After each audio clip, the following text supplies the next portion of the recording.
Don't worry, baby. Mamahalin pa rin kita.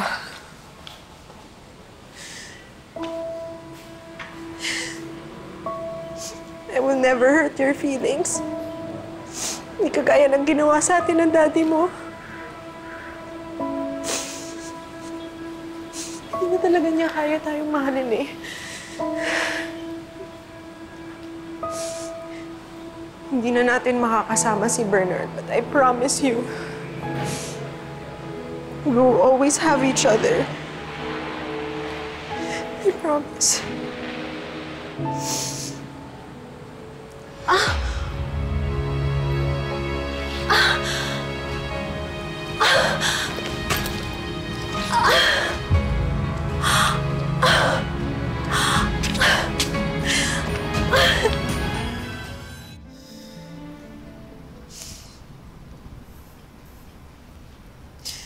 Hang in there, baby, okay? Hapit na tayo umuwi. Dok, pwede na po ba ako umuwi? Sorry, pero hindi ka pa pwedeng umuwi. Why not?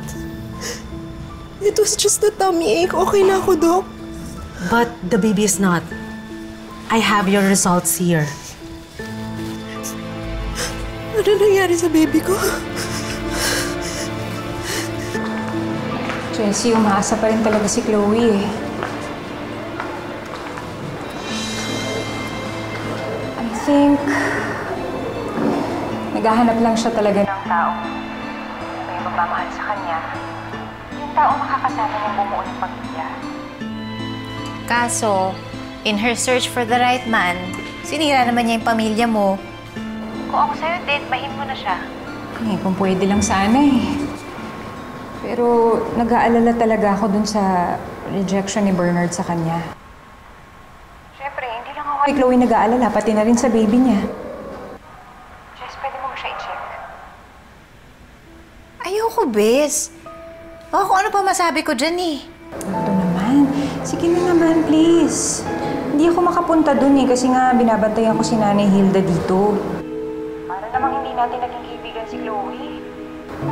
Nag-aalala rin ako sa kanya eh. Baka mamaya makasama yung nangyari kanina sa pagbubuntis niya. Chloe, wala na ang baby mo. At yun ang naging reason ng pagsakit ng tiyan mo kanina.